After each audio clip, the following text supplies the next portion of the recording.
Happy New Year! This is the UCLA Housing Voice podcast, and I'm your host, Shane Phillips. Every 2 weeks, we discuss a different housing research paper, translating it into non-academic language to better understand how to create more affordable and more accessible cities. Mike Lenz is my co-host for this episode, and we're talking to Assistant Professor Rob Collinson of the University of Notre Dame. You can probably also hear that I'm a bit under the weather as I record this intro, so I will make it quick. This week, our topic is Housing Choice Vouchers, the federally funded, locally administered rent assistance program, formerly known as Section 8, and also the inspiration for our podcast's name. Over 2 million households rely on the program, and I think it's fair to say that Rob's work in this field has been really influential. His and his colleagues' research helped inform the expansion of more locally responsive and cost-effective voucher design in metro areas across the country, and that's what we'll be talking about. Specifically, we're discussing different ways that the program can be designed to provide the most benefits to renters and the least capture on the part of landlords. As many of our listeners will know, Democrats and the Biden administration have proposed expanding the program to make it an entitlement, so this is an especially timely conversation. Like a lot of what we talk about, it's a great case study on the importance of wonky policy design details. The Housing Voice podcast is a production of the UCLA Lewis Center for Regional Policy Studies, and you can contact me with questions or research paper ideas at shanephillips@ucla.edu or on Twitter at ShaneDPhillips. With that, here's Professor Rob Collinson. Welcome, everybody, to the Housing Voice podcast. I am Mike Lenz of the UCLA Lewis Center and the UCLA Luskin School of Public Affairs. I'm joined this week with my co-host, Shane Phillips. Hello, Shane. Hello. And our special guest of this week is Rob Collinson, Assistant Professor of Economics from Notre Dame, an old friend of mine, although I'm older than he is. And Rob is one of my very favorite, not just because we're friends, but one of my very favorite economists studying housing generally. And most specifically, we're going to get into a paper that he wrote with Peter Genong called How Do Changes in Housing Voucher Design Affect Rent and Neighborhood Quality? This was published in 2018 in the American Economic Journal. Welcome, Rob. Thank you. Thanks so much for having me, Mike. Great to see you. Shane, very nice to meet you. Excited to be on the podcast. Awesome. So our first question that we always ask our guests is, if you were giving us a tour of your city, it can be South Bend or somewhere else that you love, what would you want to show us? Ooh, it's a good one. Is there something that we have to see? Yeah. So, coming from Indiana, at least where this new home state of mine, I think it kind of has the reputation as a flyover state of sorts. And so, I think there are maybe not a lot of famous sites that I would point people towards. I think for people that are sort of genuinely interested in cities, I think South Bend itself has a pretty interesting history. It was once the home of Studebaker, which is a big car manufacturer for a long time, which sort of folded much earlier than a lot of the American manufacturing decline occurred. And so South Bend's got some interesting sort of old vestiges of the auto manufacturing past, a little south of downtown. So I might take you around there. But for those that sort of may have more conventional preferences for sort of what they like to do, I probably steer people honestly just towards the beaches of Lake Michigan. So Mike, you're a native Midwesterner, so you can have a greater appreciation for the Great Lakes than most. But, we have a lot of international faculty and stuff like that at Notre Dame that come and have never seen the Great Lakes before. They take a job at Notre Dame. And I think personally, having grown up around them, that they're just like an amazing natural asset and are beautiful, particularly in the summer. And so I would probably steer people to go up to the sort of southeast end of Lake Michigan, not too far from where we are, and enjoy some of the beauty of Lake Michigan for a day. I'm not sure I miss the beaches of the upper Midwest, being in LA. Being that when I'm not living in London as I am right now, I'm of course in Los Angeles and about four miles from the Santa Monica beach. So I think the beaches are totally fine where I'm at now, but any Californian would I think find it strange how much I miss just like floating on a boat in the middle of a lake somewhere in the upper Midwest. Like I'm sorry, I do not wish to be like rustled and bustled on an ocean doing that. Like that seems it's too much. It's a little scary. Yeah, sick. it's a I've got a weak stomach. There may be sharks, etc. Pretty sure, but like the tranquility of like sitting in the middle of a lake in Michigan, Minnesota, Wisconsin, whatever. It's something that most Californians would have no idea about. We really don't have much lake going on here in Southern California. No. We've got like, what are you going to go to the Salton Sea or something? I'm not sure.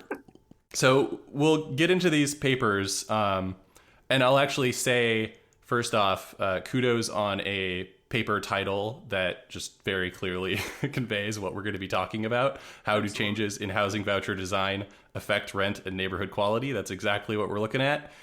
Your paper is looking at two different changes to the design of the voucher program and their impact on two things: the rents that landlords charge and the quality of neighborhoods and housing units that voucher holders live in. The first change that you look at is a uniform increase to the maximum rents the vouchers will subsidize. And the second change increases the cap in high-cost neighborhoods and actually lowers it in low-cost neighborhoods, what you describe as tilting the rent ceiling. And you find that the tilting approach is both more impactful in ways that we'll discuss and more cost-effective, to the point where the change, in your study at least, is basically cost neutral. And that's important, of course, because it means that we're ultimately getting more out of every dollar we spend on the program. So we'll get into those details and what lessons we can take from them, but let's just start with the basics as we always do. What is the Housing Choice Voucher Program?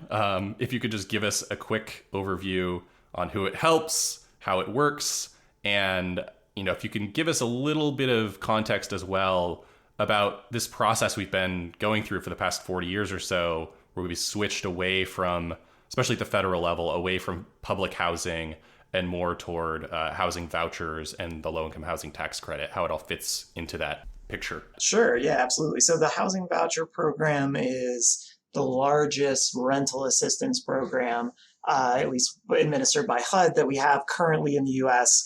It was created sort of in the mid-'70s. They experimented with a couple different designs of it. The way it works today is a low-income tenant, is issued a voucher from a housing authority. It's then incumbent on the tenant to try to find a landlord that'll lease to them. And so they search for landlords primarily on the private market. And if they find a landlord that is willing to lease to them, the voucher tenant, the person with the voucher, is going to pay 30% of their adjusted income towards rent. And the government's sort of going to pick up the tab for the difference between that 30% and the market rent on the unit. And so the voucher program serves about 2.5 million or so households now. We've seen sort of moderate growth over the last few years.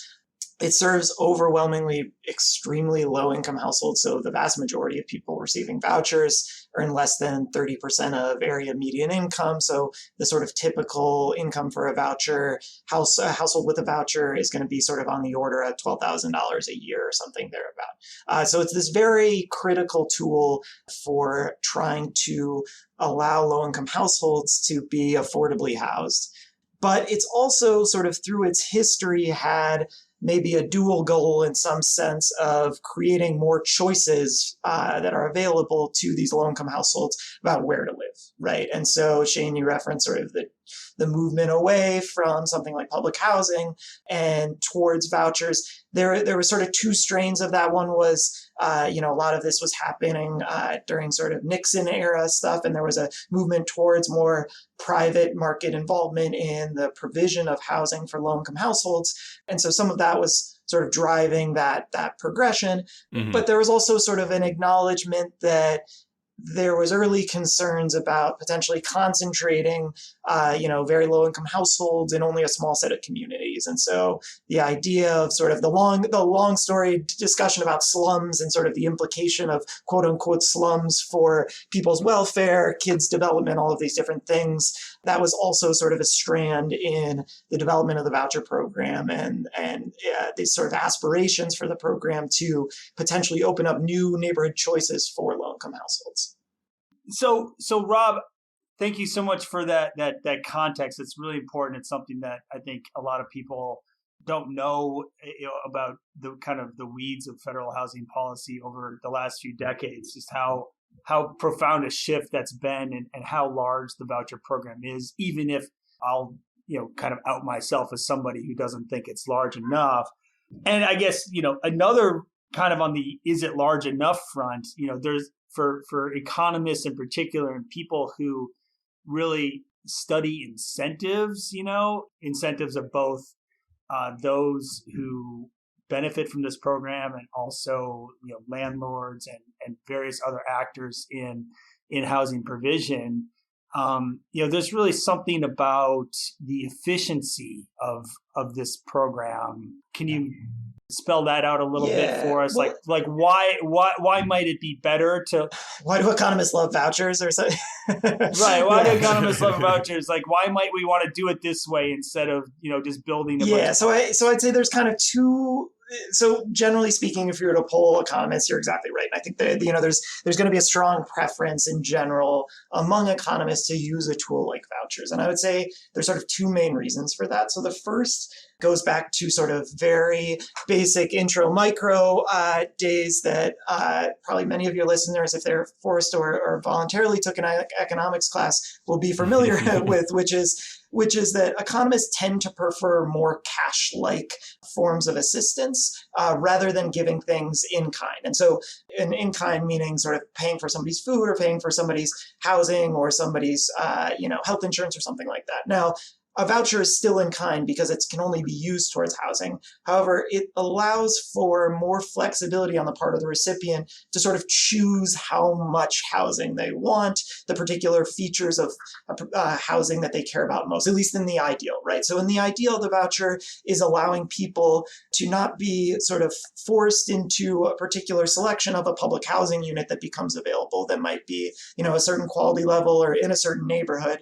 It's saying, hey, people are actually going to be better off if we give them sort of an equivalent amount of resources, but allow them to instead choose, do I want, the sort of nicer maintained unit, or do I want the unit that's in the district that has really strong schools, or do I want, the unit that's close to my job or what have you? And so part of the reason why economists tend to favor something like vouchers over public housing is precisely because vouchers enable households in theory to have more choice over sort of the type of housing that they want and what their sort of consumption split looks like between housing and other goods. And so that's sort of reason number one. The second reason why economists tend to prefer vouchers is that when we provide a subsidy on the supply side, so when we subsidize producers to make stuff, a general concern in economics is what's known as crowd out, which is the idea that some of the people that we're paying to make stuff, that they would have made stuff in absence of the subsidy, or that other producers of the good in question would have also made stuff. And so here the idea is, if we're in the business of subsidizing developers to make housing, well, they may make some new public housing, but that may take the place of some housing that would have been built otherwise, like maybe it's market rate, maybe it doesn't necessarily have to be subsidized housing, of course, but that sort of some of the net new units that are added are lost through this process whereby developers build more, it pushes down prices, and then some developers are less encouraged to go and enter the market and build more. And so economists have sort of been skeptical of supply side subsidies in the housing setting because of these concerns that by subsidizing developers, where maybe each dollar that goes towards the development of these new units, some of it isn't actually really contributing to a new unit because it's crowding out some other housing production that would have otherwise already taken place. Now, I think we could have a much longer conversation. I think one thing you would hear from economists overwhelmingly these days is we need a lot more housing. We need a lot more housing built writ large, and we need it a lot, especially in particular types of housing markets where regulation exists in high levels. There's a lot of sort of exclusionary zoning and the other and sort of other regulatory tools that are limiting how much production happens. And so to the extent that, a subsidized public housing program was really able to add new units to a market that otherwise has a lot of constraints that restrict new building, I think you could get potentially more economists to agree that might, be good altogether, because sort of the amount of new production that it would really be displacing is maybe not that large. But historically, sort of the reason that economists have tended to like vouchers is for these two reasons, that vouchers provide sort of potentially more choices to the tenant. Obviously, this is all in theory. We can talk about in practice how much it does that. And then second, sort of that it's not crowding out sort of private market activity that might otherwise happen.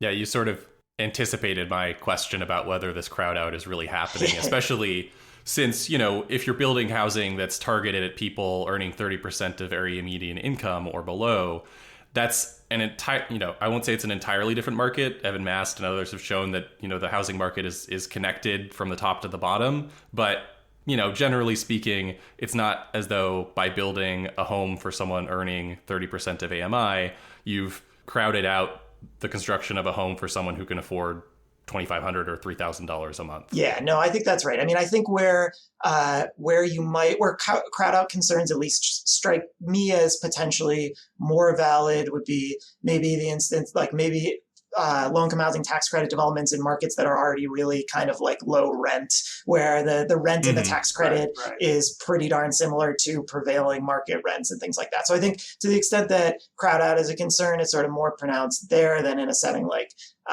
public housing, where these are deeply, deeply subsidized and people, really can't find other housing that has comparable rents. So yeah. We've talked about why vouchers generally, but there's a lot of ways that voucher benefits can be structured. And so what are some of the challenges or the inefficiencies of the program as we have it structured now? Or to put it another way, why does the design of the Housing Choice Voucher program matter for the households who rely on them? Yeah, no, it's a great question. So I'll say that it matters writ large for sort of two major reasons. So one references kind of this aspirational goal for the program that I highlighted earlier, which was that like vouchers, regardless of the sort of place-based versus people mobility sort of debate and which side you fall on, vouchers, at least in theory, have always aspired to be, or at least from genuine sort of policymakers that care deeply about the program, the goal for the program has always been that it could be a tool to potentially unlock sort of new neighborhood options for very low-income households. And so to give them the possibility of, if they want to live in a neighborhood that has low poverty or has low crime or has good access to jobs or has high-quality schools, that the voucher could be a tool that would enable households to make those types of moves. So the sad reality is that sort of when we've looked at the best empirical evidence on the extent to which vouchers do that, it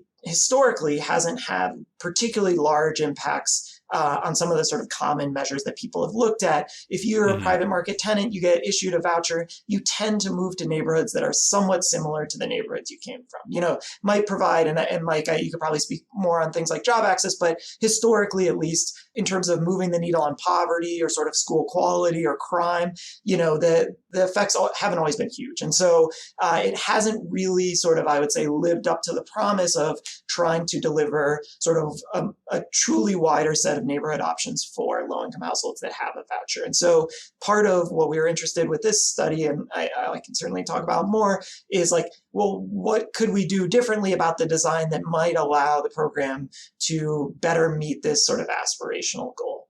The other element of this is that, and this was something that Mike sort of indirectly referenced, is that the voucher program is not an entitlement, meaning there are many more households that want a voucher than there are resources available to serve them. So about 1 in 4, 1 in 5 eligible households for a voucher actually receive it.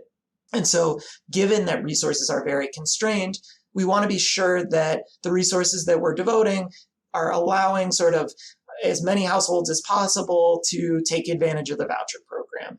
So one of the things that has been a concern for a bit of a time in the voucher program is that sort of landlords may in some sense price discriminate against voucher holders, and the idea that they sort of know people get a voucher. So in order to lease up with a landlord, you have to, in the voucher program, you have to inform them that you have a voucher and they have to be willing to accept it.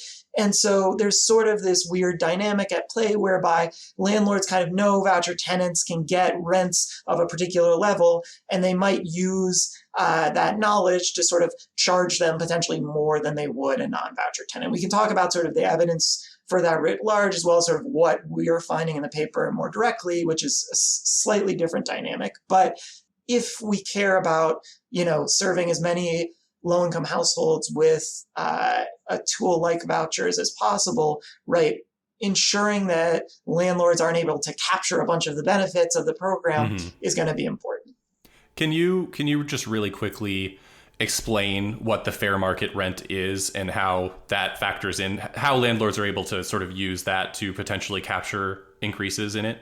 Sure thing. So as I mentioned earlier, the tenants in the voucher program pay 30% of their income very typically, or they pay a minimum of 30% of their adjusted income towards rents. And then the government is sort of footing the difference between that 30% and the market rent on the unit. But policymakers don't, or at least historically, haven't wanted low-income households to live in super plushy luxury units. And so they put a cap on sort of how much the government will pay up to. They're not going to pay the difference between 30% of your income and, the $5,000 a month luxury apartment. And so they cap the amount that they're willing to pay with something called the payment standard. And the payment standard is basically set as a percentage of something called the fair market rent. So we're in the housing program world, which means we're intensive on jargon and acronyms. But so many phrases that have no meaning to anybody. Exactly. And percents of percents. I love that Yes. aspect of all of this. It's like exactly. So the key thing is that the payment standard is very closely tied to the fair market rent. Very often it's like 100% of the fair market rent, meaning those two things are equal, or it's like 90 or 110% of it. Tends to be very tightly tied to the fair market rent. Well, where does the fair market rent come from and what is it designed to do? Well, HUD publishes basically estimates in each metro area and sort of county groups in non-metro parts of the US, where they basically specify what they think sort of a standard quality rental should rent for by particular bedroom sizes, which is allowed to vary across all of the sort of metro areas of the US. So HUD publishes these fair market rents. They're set at the 40th percentile of this rent distribution for the metro area, or more formally the FMR area. And those are basically providing dollar amounts by bedroom size that then basically very tightly inform the local cap or rent ceiling that PHAs set by virtue of their payment standard. And so PHAs are the public housing housing authorities. Yeah. So maybe it's like a little helpful to ground a numeric example. So like if I'm a low income tenant with a voucher, suppose I make $12,000 a year. So I make $1,000 a month. I'm going to pay 30% of my income towards rent. And let's say the local housing authority has set the payment standard to be $1,200 per month. Well, what that means is if I find a unit that rents exactly for $1,200, I'm going to pay that $300 and the housing authority is going to pay that $900 difference between my $300 contribution and the $1,200 rent that happens to be the same as the payment standard. If I were to rent a unit that's less than the payment standard, like say I rent a unit that's only $1,000, then the government will pay that $700 difference. Right. If I rent a unit that's more than that $1,200, so suppose I rent a unit for $1,300 a month, I can actually rent that unit under the rules of the voucher program. But now I'm going to pay $300, so my 30% of my income, plus the difference between that payment standard amount, which we said was $1,200, and the rent on the unit, which is $1,300. So I would pay that additional $100, giving me a grand total of $400 in rent contribution. And so for rental units that are priced above this payment standard, this rent ceiling, as we call it in the paper, those additional costs above and beyond the payment standard come out of the pocket of the tenant. And that's important. So because what it means is that this payment standard is going to have implications for the types of units that voucher tenants are going to elect to rent out because they become the sort of residual payer. They have to foot the bill for any amount more than this payment standard. And so this is really closely linked to what I would call like the generosity of the voucher program, basically. Are you going to allow people with vouchers to rent sort of relatively more expensive units, or are you going to curtail it so they can only rent sort of very, very low cost units? And so what we end up doing in our paper is studying some different types of changes in that amount, that rent ceiling, and look at the implications for those changes, both for the types of neighborhoods that the tenants get and also for the rents that landlords charge. Mm-hmm. Right. And so, we look at really two major types of changes. So one is what we call the sort of uniform increase, or the across the board. And so in my little numeric example, where they initially are setting the payment standard at $1,200, and that's obviously a rent that's way too low for LA. So let's say that's the fair market rent for a 3-bedroom in South Bend. That's about, I think, a 3-bedroom in South Bend, to give you an idea of the low cost housing we have here. But so let's say the payment standard. Are you hiring at Notre Dame? So we have our $1,200 payment standard for a 3-bedroom in South Bend. One of the sort of changes we're going to look at is, suppose HUD just decides to increase the FMR, and by virtue of that increase in FMR, it's going to trigger local housing authorities to adjust up their payment standards. And so we say, what's the impact of moving from basically that $1,200 FMR to maybe, let's say, $1,350 or something? So they increase basically that ceiling up from $1,200 to $1,350. Well, in theory, that's more potential income, in essence, for the voucher tenant to potentially use to go out and try to find a new unit. Right? Like this is raising the cap. It's meaning that there's potentially nicer units out there that the voucher holder could go out and lease with. And we have some sort of, clever research designs that, we call quasi-experiments, and I'm happy to dig into the details or not of those. But we're basically going to look at what happens to voucher tenants in areas that get somewhat random-ish increases in this ceiling and compare them to voucher tenants in places that either don't get those increases or even potentially see decreases.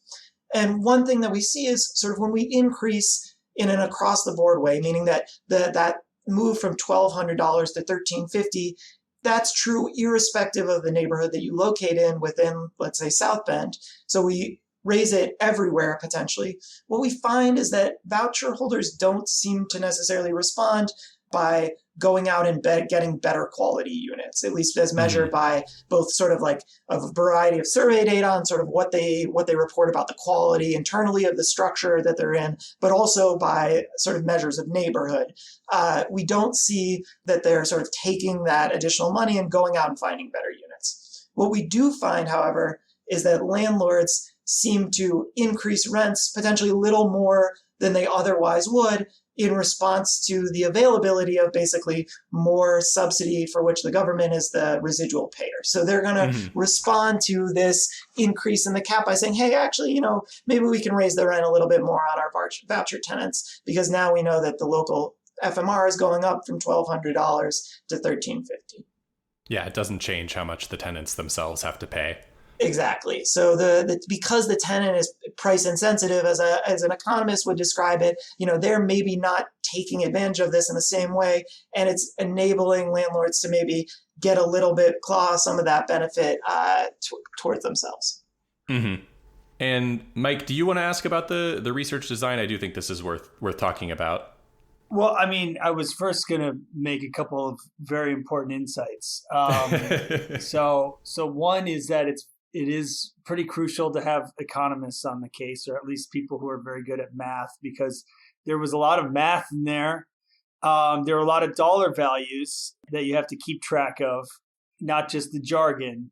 And then as somebody who has spent a decade teaching this stuff and more than a decade researching this stuff, it is so complicated, this policy making contraption that we have created and kind of layered on over the years, that I still learn things when other people explain it. or I'm reminded of things that I forgot about the complexity of the voucher program.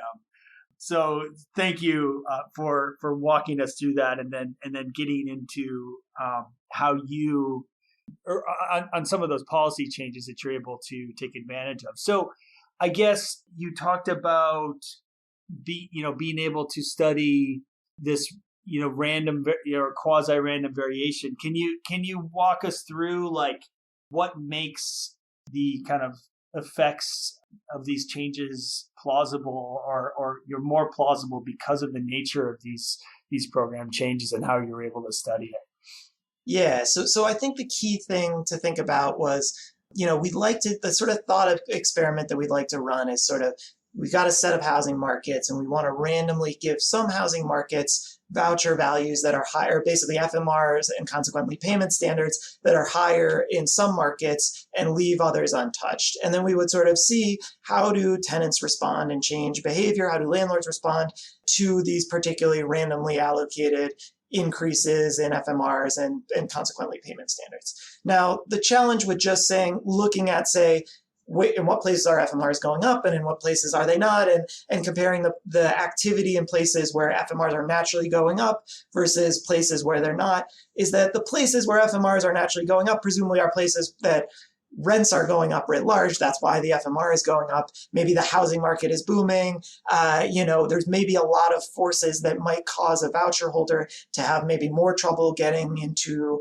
a better neighborhood or a better unit, or, might cause landlords to be particularly aggressive at jacking up rents or what have you. And so, So the idea, just to spell this out, the idea is basically that in those places, the FMR might be going up, but your ability to afford a place at that higher FMR is basically staying the same.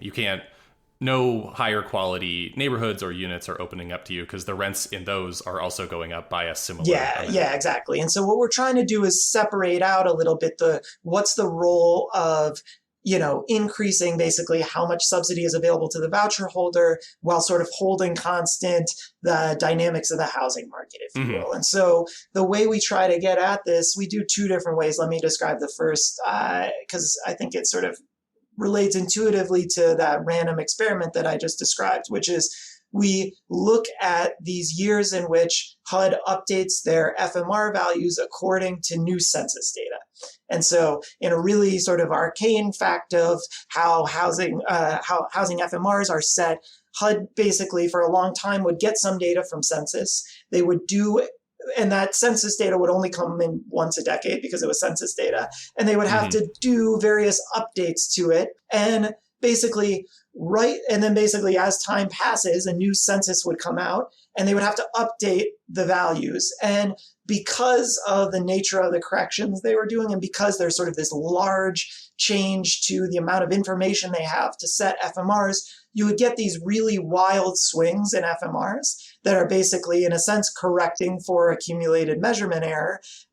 And because they're changing them year by year based on limited data, but then every 10 years they get this really exhaustive data that they can be more exactly. So they insert this new injection of data, and yes, there's some signal in it, but there's a lot of noise in the correction, right? Because the HUD sort of guesses 10 years after the data came out about what the rents should have been in particular places tends to be a pretty noisy measure.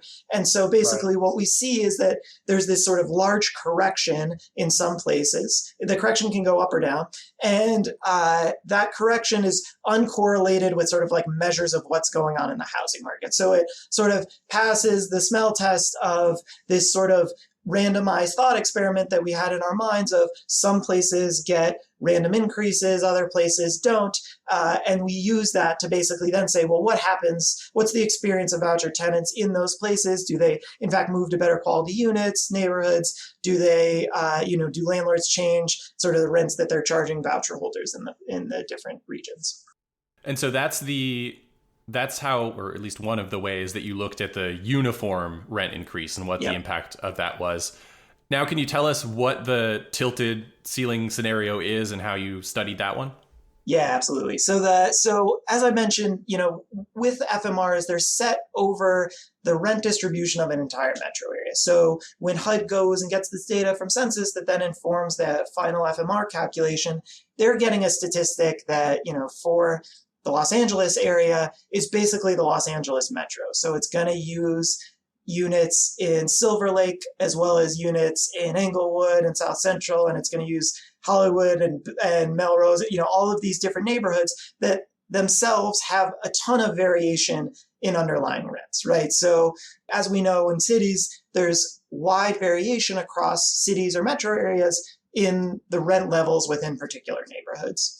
And so starting in 2010, as a result of a lawsuit that actually took place in Dallas, there was a measure by HUD to experiment with a new way of setting these fair market rents. So instead of setting them uniformly across a metro area, they would basically calculate within zip codes the FMR within each of these different zip codes and apply those instead of a single number by bedroom size across. So they would do sort of zip by bedroom rent figures. And what that does is it has the effect of, as we would expect, increasing the fair market rents in high rent zip codes and lowering the fair market rent in low rent zip codes. And so in essence, if you sort of imagine on your y-axis sort of the rent ceiling, basically what the government will pay up to, and you imagine on your x-axis some notion of sort of neighborhood quality that's somewhat related to rents, what's happening is that and my camera's reversed, the rents are going to go up in the neighborhoods with higher quality, higher rent values and presumably higher quality, and the payment standard is going to fall in neighborhoods that have sort of quote unquote lower quality or lower rents. Now I want to be careful about what neighborhood quality means because I think it can mean a lot of different things. Here I'm just sort of talking about it as being very closely connected to the market rents in those neighborhoods. But basically in response to this lawsuit in Dallas, starting in 2010, they began to introduce these zip code-based fair market rents rather than setting it uniformly across the metro area. And so we take that particular sort of natural experiment in some sense, and we compare basically what happens to voucher holders in Dallas who are affected, who are subject to this new policy, while the voucher holders in Fort Worth, just next door, featuring a similar housing market, they are not able to take advantage of this policy. And so what we do is basically compare what's happening to the amount that voucher holders are getting in terms of neighborhood quality, what's happening to the types of communities that they're moving into in Dallas relative to in Fort Worth, sort of before and after this change. This is a bit of an aside from the previous question, but I did want to ask it. The update that happens based on the census data takes place, in your case, in 2005 for the 2000 census. Yeah. Why does it take 5 years to update that? I mean, I know it takes time to tabulate everything, but like 5 years seems like a long time. Yeah, so they've had periods where it's happened a little faster. I don't want to certainly disparage my colleagues at HUD. I think it does legitimately. It takes a long time for the estimates to come from Census Bureau. It's what's known as a special tabulation, and there's just kind of a lot of work that goes into incorporating basically this new census data, making sure it's delivering sensible estimates. This is a figure that's going to impact, millions of voucher households. And so, I think historically, there's been some longer lags in when those things get updated. The silver lining, I guess, all of this is that we now have the American Community Survey, which is replacing the census long form, which was the previous tool used by HUD to construct the FMRs. And so now we get fuzzier but more regular sort of pictures of what's happening to rents in different communities. So, and still pretty good quality. Yeah. Yeah. So those corrections are happening a bit quicker now. Okay, so we've described what the uniform versus the tilted rent ceiling changes look like. What was the result of these two different changes then? What did you find? Yeah. So with the uniform increase, basically, where we don't find much evidence that tenants go out and take advantage of essentially this extra money available in that their voucher is now worth more. They don't seem to use to rent units that are sort of higher quality as measured by sort of the particulars of the unit, when it was built, the size, whether or not the tenant reported, physical issues with the unit, et cetera. They don't seem to lease better quality units. And they also don't necessarily seem to go to neighborhoods that look very different from the neighborhoods they were coming from. So they tend to sort of stay in the types of neighborhoods that they were leasing in before this increase. we do find that landlords increase rents somewhat in response. It's very far from capturing the full dollar of that, dollar increment increase in the rent ceiling. Nevertheless, it does accumulate over time. And so, landlords are benefiting from these increases. That's with the uniform increase. When we look instead at this policy that then changes it and basically allows the rents that vouchers can pay to go up in sort of higher rent neighborhoods that we presume are somewhat higher quality and cuts the value in lower rent neighborhoods, there we actually find evidence of fairly sizable behavioral response on the part of the tenants. So tenants in Dallas that were able to take advantage of this increase in FMR and the sort of higher quality neighborhoods, they appear to respond to this increase and also the cut in low rent neighborhoods by moving out of a lot of the poorest neighborhoods and toward neighborhoods that have both lower poverty, but also quite a bit lower crime and lower levels of unemployment. So there we see a fairly sharp behavioral change on the part of tenants where they're now migrating to less impoverished, sort of more somewhat safer neighborhoods as a result of this policy change.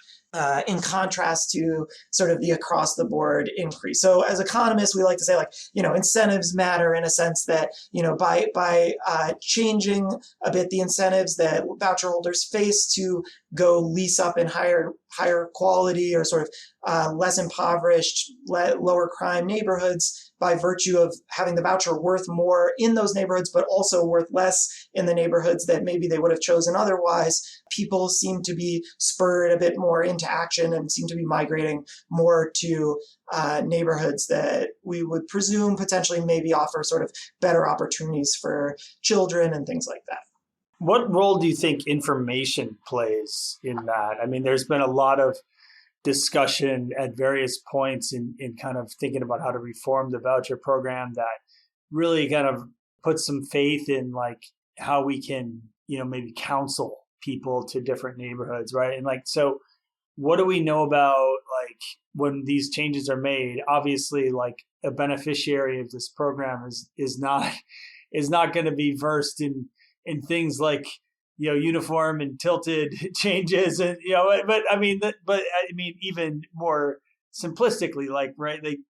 To what extent do they know that okay, I can use a higher dollar voucher in particular places? Yeah, so I think it's fairly salient in the sense that the housing authorities, in response to getting this, zip code list essentially from HUD, they then have to publish sort of what the payment standards are in the different neighborhoods by bedroom size. And so if you're searching around for a unit, there's a good chance you're going to look up your zip code potentially and say would a voucher work here? Now, I don't know that a lot of tenants would be oh, I'm getting the zip code payment standard rather than, this uniform increase and necessarily know the reasons behind all of this. But I do think the change in the sense of providing potentially a very different dollar threshold that becomes the focus of finding units often is relatively salient. I will say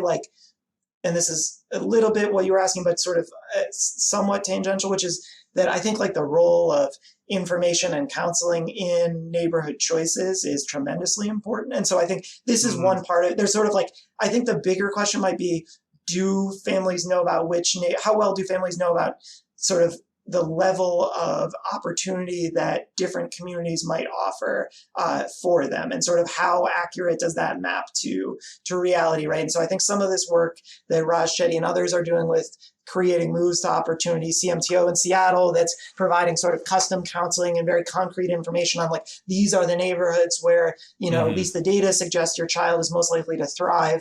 I think in a lot of ways the information is quite important there. There's the separate piece of how much do they know the information about the degree to which the program works and things like that. But I think, concretely, if you're a family and you're trying to lease in a low-income neighborhood and, you could previously use your voucher to rent a unit for $1,200 and now the housing authority is saying it only pays up to $800 in that neighborhood, that message is, I think, comes through somewhat clearly when you go and, try to lease that $1,200 unit in a low rent neighborhood. So, but I do think information in the housing market writ large is a really potentially important channel that we could make progress on in terms of getting potentially the voucher program to live up to some of its promise in terms of delivering higher opportunities for families.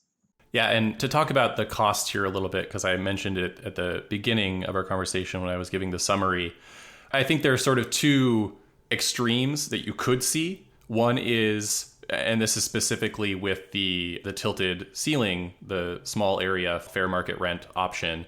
One thing that could happen is rents in lower income neighborhoods fall. The FMR in those zip codes goes down. It goes down in some places, up in others.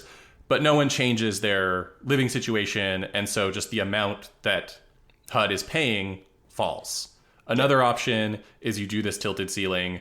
Everyone moves to a higher quality neighborhood or higher quality housing, and the costs go way up. And there's a whole spectrum of options in between that. And what you found basically is that just enough people moved and the cost fell in the lower places and rose in the higher places that it was essentially cost neutral, right? Yeah, that's exactly right. So if you long term, if you thought this tool was, really going to encourage a huge number of voucher holders to go out and move to, neighborhoods that are higher rent, overall, this will cause voucher cost increase over time. That's definitely the case. Yeah, in our particular setting, the amount of migration, which is pretty substantial, is not enough to exceed basically, or exceed by very much the amount that's saved essentially by cutting back on how much rents are paid in low rent zip codes. So it ends up sort of cost neutral, but you could see it going either direction, potentially cost saving. If there were no migration, it would be a cost savings thing. We might worry, obviously, that voucher holders in low rent neighborhoods are paying more out of pocket now, or they're getting lower quality units or what have you. And, in the other extreme with tons of migration or response, it would tend to increase the cost of the voucher program on a per. Yeah. And to be clear, that's not necessarily a bad outcome, because in theory, in practice, people will be living in higher quality neighborhoods, and we know there are positive things associated with that. That's right. So yeah. No, it's not to say that if the costs went up because of this, it would be a bad thing, but the fact that people moved and still costs didn't go up is a pretty impressive outcome. Maybe we can get into that topic a little further by talking about the other programs that try to achieve similar things. So at the end of the article, you compare the estimated impact of the tilted rent ceiling or small area fair market rent program, that design change, to other programs that share the goal of improving housing and neighborhood quality for low-income renters. So could you just quickly summarize what those other programs do and how this design change compared in terms of effectiveness? Yeah, so we obviously compare it to the uniform increase and show that it's more effective than that. We also thought about, how does this compare to the magnitude of changes that we observe in a setting like the Moving to Opportunity experiment that directly required voucher holders to lease in neighborhoods with census tracts below 10% poverty. And so what we see is we don't generate nearly as large an increase in sort of neighborhood improvements, if you will, as MTO, but MTO's sort of mandate came at a pretty big cost in the sense that only about 47% of the people that went in the experimental group in MTO that had this restriction leased up with a voucher, compared to basically 60% in the group that had sort of an unrestricted typical voucher. And so one thing that we want to point out is there's this, yes, you can do better, but can you do better in sort of a cost neutral way that also seems to not have other sort of really significant downsides? Right. Although certainly we can talk more about potential limitations of this. The small area fair market rents, the fair market rents that are calibrated to zip code, those are now being used in many more metro areas around the country. Is that correct? Yeah, that's right. So after the initial Dallas, HUD did a pilot in I think 4 or 5, forget, it was originally targeted to be, I think, 5 additional communities. Can't remember exactly if all 5 followed through. There's been some subsequent evaluation of those that found results that seem really consistent with what we find, which was encouraging. And then more recently than that, the HUD actually decided to change what was a previous policy. So the previous policy, which we also study as a part of our sort of exploration of the across the board increase, the way it worked was basically housing authorities that were not doing a good job getting their voucher holders into less concentrated poverty neighborhoods. So places that were sort of doing a bad job on deconcentration, if you will, they would be eligible after some number of years of poor performance for this across the board increase that went sort of above the usual amount of payment standard or FMR increase that housing authorities would be eligible for. So we also look at that policy and find super similar results to our other sort of way of investigating the across the board increase. And so what happened was HUD decided to basically take that policy, which we showed was not very effective, and instead replace it with a policy that moved those communities to small area fair market rents, or these zip code fair market rents, as an alternative to that across the board increase. So that was like a nice, very natural policy change that was suggested by our results and the wonderful people at HUD, including some of Mike and my former colleagues at NYU Furman and other places, helped to push through. And so there's been some concrete policy change. It's now, I always misquote, it's either like 27 or 28 metro areas that I think are now subject to the fair market rents that are set at the zip code level that are getting that policy instead of the one that we found to be less effective. So that'll be a future paper, I imagine. So we've been talking about the positive impacts of these changes. Are there any drawbacks that you've observed or you speculate might be happening? You did talk about, for example, if you're lowering the cap in these, quote unquote, lower quality neighborhoods or just less expensive neighborhoods, maybe now you're limiting people to the lower quality homes within those lower quality neighborhoods, for example. Is there anything else like that there are concerns with this approach?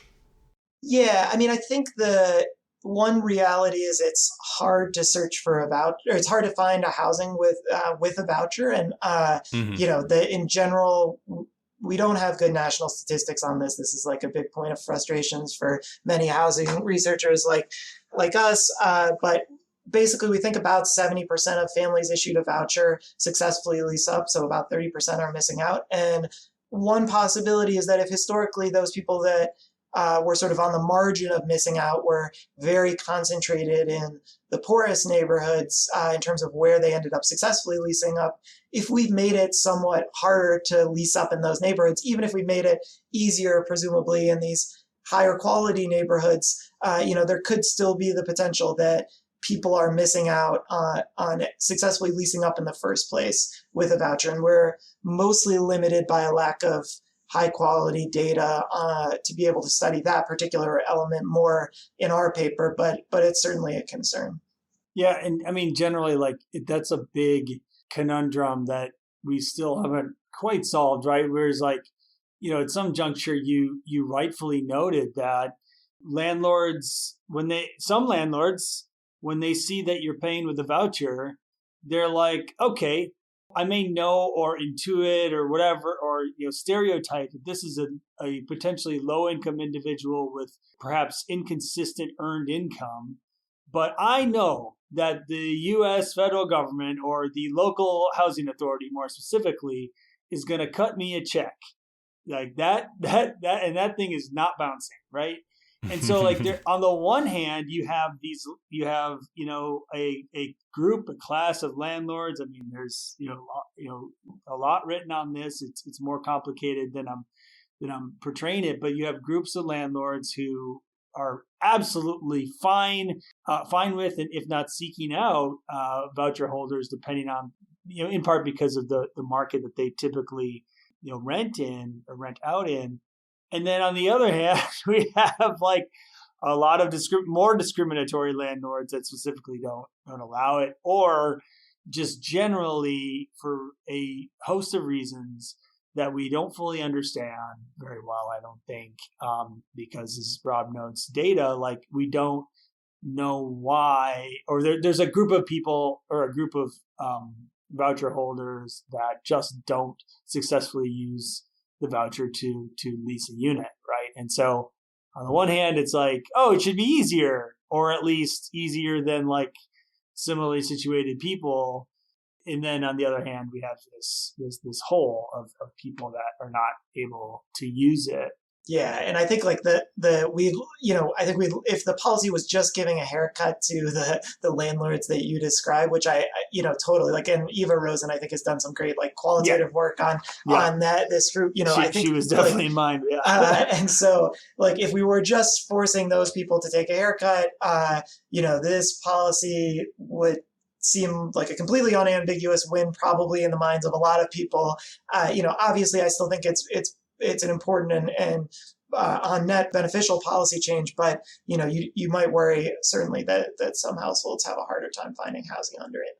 Right. Just mechanistically, how does the use of the voucher work? I'm trying to think about how landlords are actually able to increase their rents in response to these changes. So it could be, that they know the rents are set at this level, the fair market rents are set at a specific level, and so they set their rents when they have a vacancy at that rate and just hope that a voucher holder takes it, even if other people maybe don't value it at that same level. That seems like a risky approach because there are not that many voucher holders and most units are not rented by them. Another could be they like advertise it at a certain price, but when they get a voucher applicant, they increase it because the applicant doesn't care. Like that doesn't sound like you can do that probably legally at least. I'm just curious how this actually works in practice. Like how are they able to discriminate in this way? Yeah, so and just to be clear, so what we are looking at in particular, because largely those challenges that you described, it's a little hard to figure out exactly how the mechanism would work sort of on average if we were to just like compare certain landlords' rents, after they get a voucher holder to other neighborhoods around it or something. That might be a somewhat fraud exercise. So what we do is we look at once you're in a program, once you basically already have a voucher tenant, and all of a sudden your area gets hit with, again, this kind of random shock to the payment standard that allows it to go up, right? The market fundamentals for that person, because we show that the evidence that this increase in the payment standard isn't related to what's going on in the market. There's not a market force sort of enabling the landlord to just increase the rents for the tenant. These are sort of things driven by these strange revisions essentially that happen to the FMR. And so what that allows us to do is say, like, from year to year, how much does the incremental rent go up when they get this sort of big surprise increase possible in the payment standard. And mechanistically, it's important to realize like payment standards are published by the housing authority. So they, if you're a landlord and you're working with the voucher program, you can go to your PHA website and you can pull up what you're eligible for. And so I think these comparisons of how sort of year to year voucher rents change in response to these big sort of shocks in the availability of basically more subsidy to charge more to the tenant is what we found to be sort of the best setting that we could persuasively study it. I will say, like, in the qualitative work, as I mentioned, I think like in Eva's book, she has instances where landlords, have vans near a housing authority office and they might take them on a tour to their units. And so there you're getting some potential mechanisms for sort of price discriminating. They tell them this is the advertised rent, in person or by taking them there. And maybe the tenant hasn't sort of looked up to verify if that's in fact the amount charged to potential other tenants. Right. This might be a question to both of you to an extent, but we've brought up the funding issue several times and how housing vouchers are not an entitlement. I think the figure is roughly a quarter of households who are eligible based on their income actually receive one because there's just not enough money spent on them. There's not enough vouchers to go around. How does your research on this fit into this idea of making it an entitlement? This has been proposed by the Biden administration. I think it's become more of a priority for Democrats and people more on the left. This is something where more people would have it. And so in theory, that should also affect the market writ large and even potentially people who are, just over the threshold of eligibility. What are your thoughts on how that fits into this? Yeah, no, it's a great question. And just to plug a little bit of something else that I wrote not too long ago with Ingrid, Mike and I's old advisor, and with Jens Ludwig in the Annals of Political and Social Science, we take a little bit of a sort of theoretical look at what are some of the lessons sort of that we might be able to apply historically and from economics in thinking about some of these proposed expansions to something like the voucher, or to instead do something maybe through the tax code that provides something, close in spirit to a voucher. So I think one thing that you were hinting at, which I think is worth talking a little bit about, which is that if we flood the market essentially with a bunch more housing subsidies, if we're in markets where housing supply is pretty inelastic, meaning that it's not super responsive to changes in price, places where housing supply is somewhat fixed, if we all of a sudden give everyone a bunch more money for housing, landlords might recognize this and start to jack up rents as a result, because people have sort of more demand for housing. And so one thing that I think we need to take seriously as, people that are interested in the expansion of the voucher program and, think that the significant amount of oversubscription and sort of the lack of resources is a problem, I think we do want to think carefully about how can we design the program in such a way that, if there are these larger expansions in resources, that we could be doing it in a way that's thoughtful of those potential ramifications. So one thing I'll highlight that we mentioned a little bit in the paper and actually ties in a bit to my own geography here. So fun fact for you both, in the 70s, HUD, when they were first designing the voucher program, was concerned with precisely this issue. The idea that if you created a new housing subsidy and you made it quite widely available to households, that the housing market might respond, or that the housing market might in some sense fail to respond, and landlords would increase rents quite a bit without necessarily expanding supply of new housing. And a lot of the benefits of that subsidy would get captured by the landlord. And so they wanted, of course, an economist or program evaluator would want to do, the thought experiment they would like to do is let's dramatically expand housing subsidies in some markets and not others, and then study what happens to rents and all these different things, right? That's the experiment they want to run. It turns out that would be an incredibly expensive experiment, right? Because you'd basically be creating entitlements in some places. And so they couldn't do that. This was the 70s. They couldn't do it, politically infeasible. So what they decided to do was, let's try doing this in two markets that are pretty smallish, that are fairly different housing market conditions. And let's kind of compare what happens in those places to the sort of other markets that look similar, right? So this is kind of like the 70s version of the difference in difference or synthetic control or something like that. And so they do this, and they do it in two places. And one of them is St. Joseph County, Indiana, which is where South Bend is and where I'm sitting currently. So fun fact of history, they do this in South Bend and in Green Bay, incidentally. Green Bay is the tight housing market in their experiment. So it gives you an idea of sort of... Just to interject with some very important and topical stuff, these are not my favorite football teams you're talking about right now at all. Okay, I will shut up now. Well, we have a new coach. That's all I can say. Oh my God, we didn't even get into Brian Kelly yet. Oh my God, wonderful. So anyway, I suspect I know that you have some purple garment underneath somewhere, and so I as a local Chicagoan, I'm not partial to Green Bay either. So they do this in these two housing markets, and basically what they find is a few really interesting facts. So the big headline is that they don't see their rents increase a lot. Now, the main reason, there's really two main reasons why that's the case. And then there's a bunch more reasons that contribute to those reasons. So the two reasons that that's the case, one is that the housing markets respond. Landlords sort of start upgrading units that were marginal quality to say there's more money out there for housing now. We're going to sort of take some vacant unit in South Bend and rehab it. So now we're adding to the supply of housing. So supply is somewhat elastic in this sense, which is meaning that some of that rent increase is being blunted by that. The other fact is that there's not a huge demand surge as a result of this increase in resources for housing. And that's really interesting. And it arises for a few different reasons related to the design of the subsidy.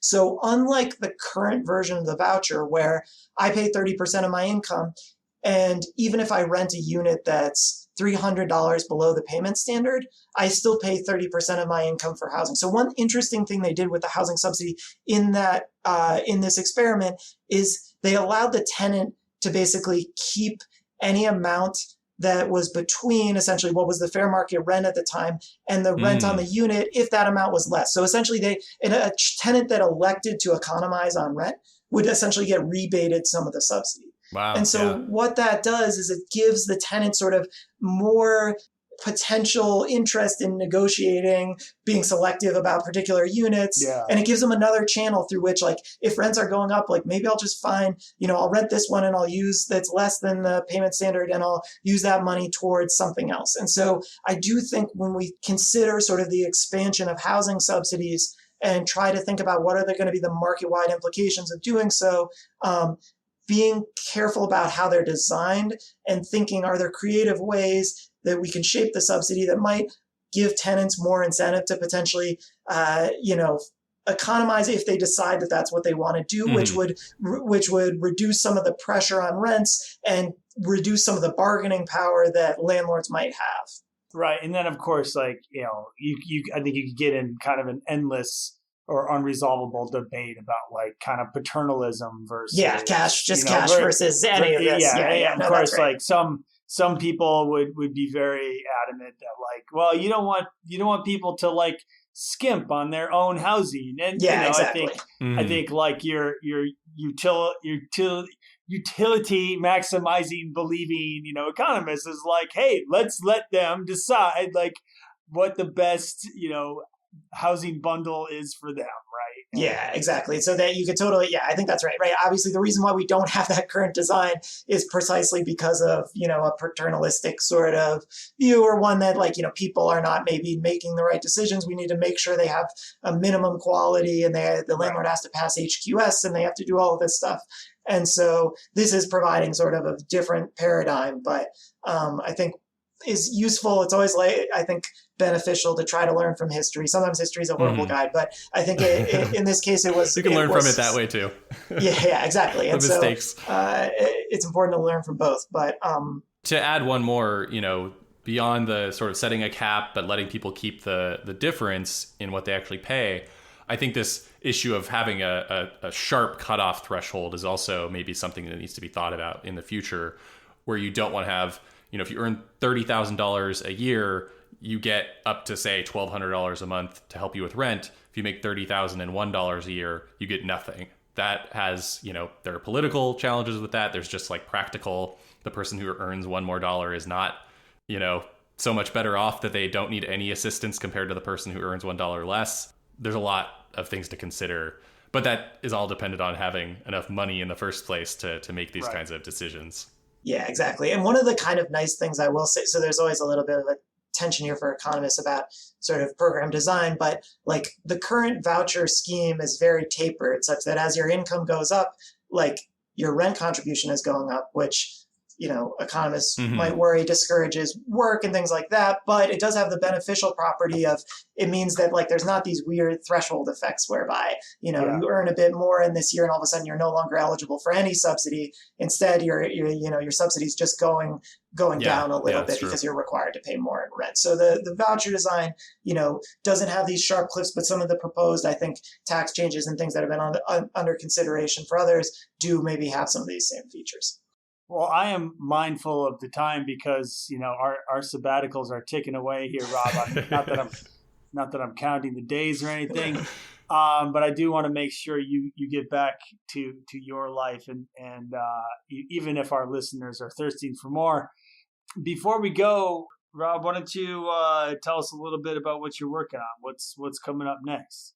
Yeah, I mean, like any assistant professor, I got a lot of projects going right now. So I've done a lot of recent work on evictions and some of their consequences, but and so I encourage people to go look for those. But right now I've got some work trying to understand a bit more about this question that we talked a little bit about of public housing versus vouchers, and kind of how to think about that, how to think about it from the tenant's perspective, sort of what types of choices do tenants make if they're offered one but not the other, if they're offered both, what can we use about those decisions to learn about sort of people's valuation of these different tools and sort of what are some of the implications of those decisions that tenants make about whether or not, like, should I go apply for public housing? Should I apply for vouchers? What happens if I get one offer and for public housing and not a voucher offer? What happens if I get a voucher offer and not a public housing offer? Sort of how does that impact who leases up in the program? And sort of like, does it influence the mix of